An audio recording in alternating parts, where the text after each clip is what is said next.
শ্যামা কখনো পুরুষ, কখনো প্রকৃতি, কখনো শূন্যকার হে।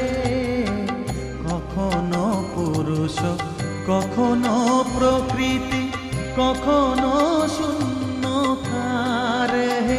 মায়ের সে ভাব ভাবিয়া কমলাকান্ত, সে ভাব ভাবিয়া কমলাকান্ত সহজে পাগল হলো রে শ্যামা।